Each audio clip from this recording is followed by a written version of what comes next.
Remember 11-year-old Amir Joliffe, the sixth grader who was killed in last week's school shooting at the high school. KCCI's Bo Bowman is there live tonight for his visitation. And Bo, this is open for anyone who wants to honor Amir.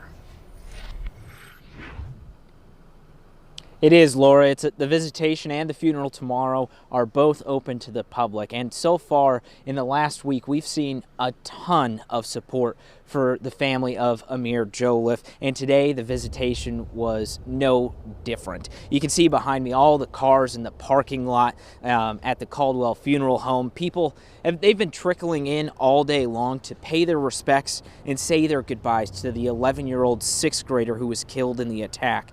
It was also announced Joliffe's family would be here starting at 4 o'clock, and that's when we really started to notice more and more people in the community starting to file in. We've seen people walking in with their kids. We've even seen a therapy dog in there for the people inside grieving.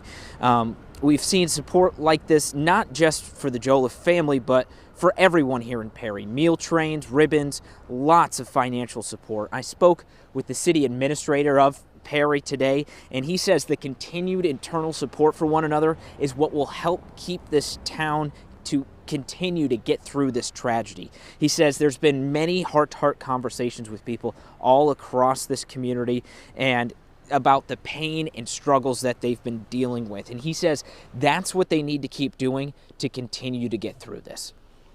I think people are actually being honest of, not good, or I'm struggling with this, I'm struggling with that. And I think that, again, brings out that openness to healing as a community to actually have those conversations and support each other on a very personal level.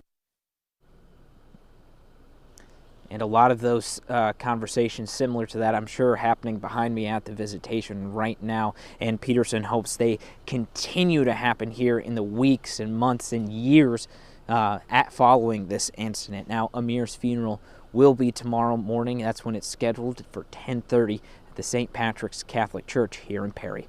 We're live in Perry. Bo Bowman, KCCI 8 News, Iowa's news leader.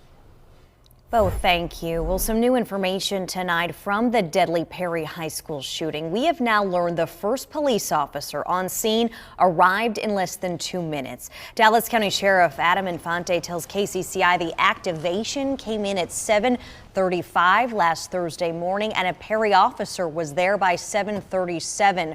Originally, he said the response time was 7 minutes. He clarified that today, saying it took 7 minutes for dispatchers to take their notes. Resources are still available for anyone impacted by this shooting. You can find them by scanning the QR code in the bottom right corner of the screen. The family of the school's principal, Dan Marburger, who was hurt while trying to distract the shooter, says he still faces a long road to recovery. A friend of the family set up this GoFundMe page with money going directly to Marburger's family. They have a $100,000 goal.